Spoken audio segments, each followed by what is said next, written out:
2.3 એક મહિલા સવારે 9 કલાકે પોતાના ઘરેથી 2.5 કિલોમીટર દૂર આવેલા પોતાના કાર્યાલય પર 5 કિલોમીટર પ્રતિ કલાકની ઝડપે સીધી સડક પર ચાલીને જાય છે.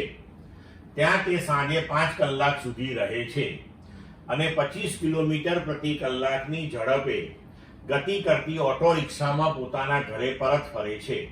યોગ્ય સ્કેલમાં પસંદ કરીને મહિલાની ગતિ માટે x વિરુદ્ધ t નો આલેખ દોરો. હવે જુઓ કે સ્ત્રીને ઘરેથી ઓફિસ જતા કેટલો સમય લાગશે, તો સમય બરાબર અંતર ભાગ્યા વેગ. હવે 2.5 કિલોમીટર દૂર એનું કાર્યાલય છે, અંતર 2.5 કિલોમીટર અને વેગ એનો 5 કિલોમીટર પ્રતિ કલાક છે. તો સમય લાગશે 2.5 ભાગ્યા 5 એટલે કે અડધો કલાક. એટલે આપણે લખી શકીએ કે t1 બરાબર 30 મિનિટ.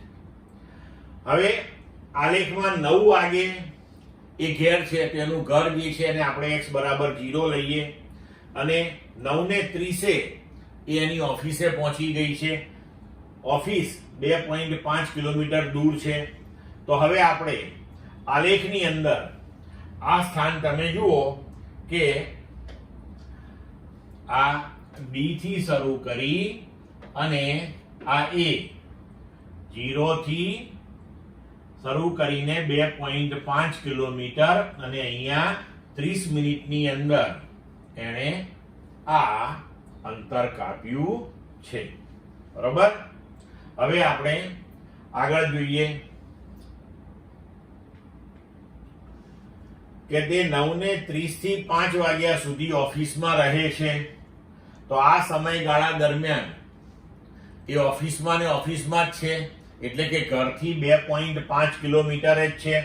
તો 10 વાગે, 11 વાગે, 12 વાગે, 1 વાગે, 2 વાગે, 3 વાગે ને 4 વાગે અને 5 વાગે તો ઓફિસમાં ને ઓફિસમાં છે, એટલે આપણો આલેખ આ A થી B સુધીનો થશે. હવે 5 વાગ્યા પછી એ ઓફિસથી નીકળે છે અને 25 કિલોમીટર પ્રતિ કલાકની ઝડપથી ઓટો રિક્ષામાં ઘેર જાય છે. તો હવે તમે જુઓ કે પાછા ફરતી વખતે 25 કિલોમીટર પ્રતિ કલાકની ઝડપ છે. તો સમય કેટલો લાગશે, તો કે 2.5 કિલોમીટર અંતર કાપવાનું છે, વેગ 25 કિલોમીટર પ્રતિ કલાક. તો 1 ભાગ્યા 10 કલાક. બરોબર. એનો મતલબ કે 6 મિનિટનો સમય લાગશે. તો 5 વાગે ને 6 મિનિટે એના ઘેર પહોંચી જશે. બરોબર.